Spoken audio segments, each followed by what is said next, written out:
Ella had been in jail for 3 months. Every day, she replayed the heist in her mind. Every word, every move, every mistake. Then she saw Joe on television, and everything clicked. It had always been Joe. She was a thief, that much was true. Joe had recruited her to work at McHale's mansion. McHale's wife, Martha, was a widow. Ella remembered the night clearly. Martha placing the diamond in her hands, whispering the vault code like a secret meant only for her, tears in her eyes. She replayed it again and scoffed. It had been too easy. That's what unsettled her. Was it bait? And if it was, why was Martha killed? Ella rolled over on her narrow mattress.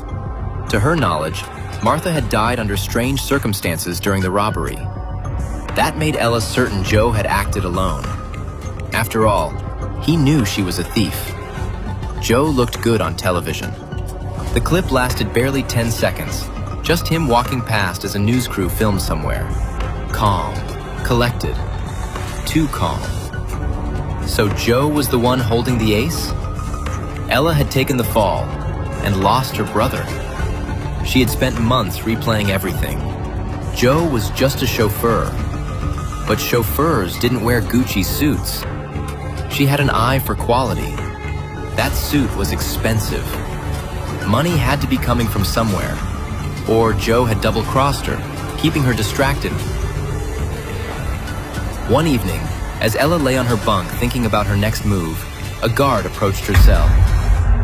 "You've got a visitor," he said. Ella sprang to her feet and headed to the visiting room. Detective Nick was waiting, her face flushed. "What a pleasant surprise," she said coolly. "To what do I owe this?" Nick leaned forward. "I brought you a gift." "A reduced sentence," he said, "if you cooperate with the FBI." She listened calmly. "What do you want?" Nick locked eyes with her. "Joe." "Joe?" she asked, surprised. "Why?" Nick slid a photograph across the table. Joe meeting Martha on a beach in Haiti.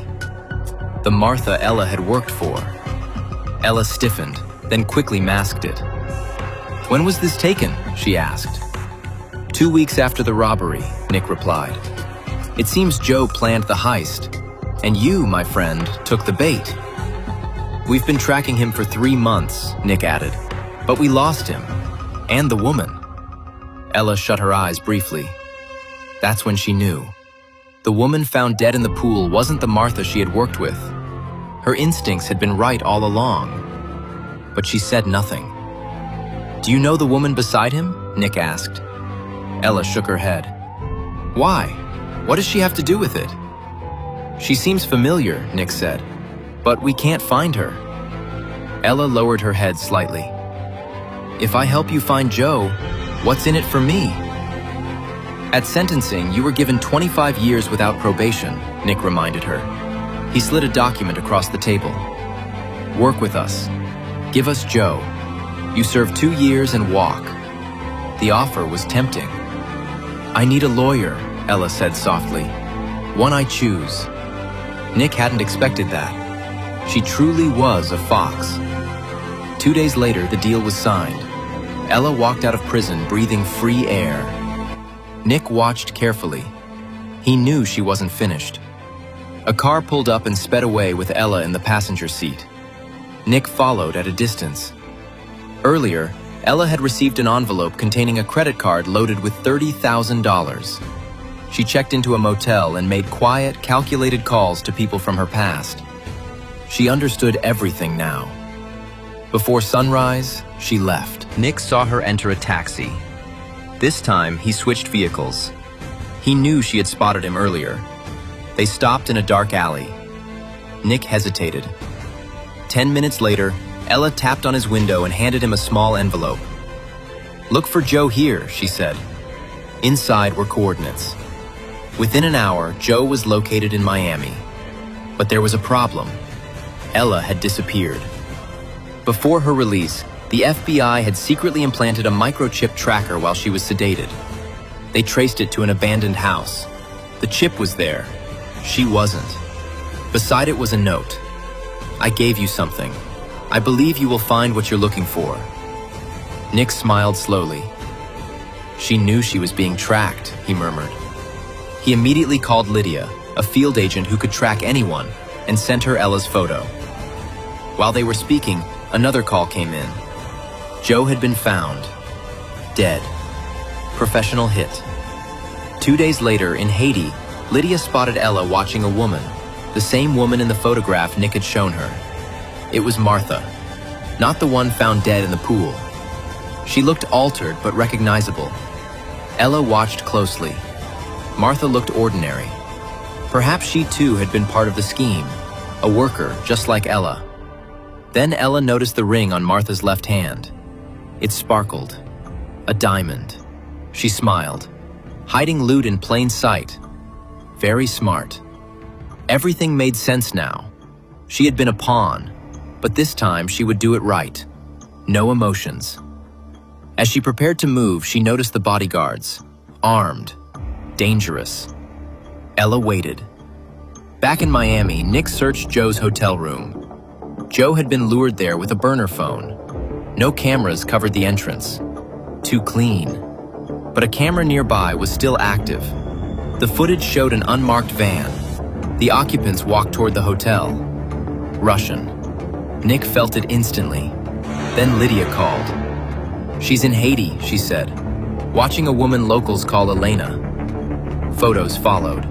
Nick studied them. It was the same woman Joe had been seen with months earlier. Ella had lied. Nick returned to Mikhail's mansion. The staff insisted they had never seen the woman found in the pool. Nick showed them Elena's photo.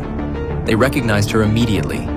That was Martha, the woman who hired them, not the corpse. Days later, a retired staff member confirmed it. The woman in the pool was Mikhail's real wife. She had disappeared shortly before his death. When she returned, she looked younger, acted strangely, and fired the old staff. There was an argument before she disappeared, the woman added. Nick's team searched the mansion again. In the basement, they found a freezer. DNA confirmed it. Martha had been stored there and later moved to the pool to stage the robbery.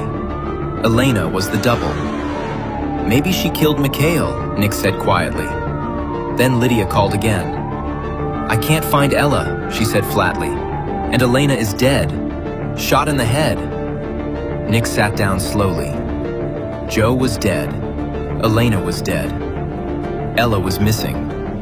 They analyzed a blood-stained diary recovered from Slater. It detailed the heist and confirmed Elena killed Mikhail. Everything fit. Blackmail, doubles, Russian ties. Mikhail had powerful Russian connections. If Joe was involved, someone would silence him. Nick paced. Then Ella called. "Don't worry," she said calmly. "I'll be back in 2 days. I have something to take care of." Nick smiled slowly. She was tying loose ends. Exactly 2 days later, Ella returned.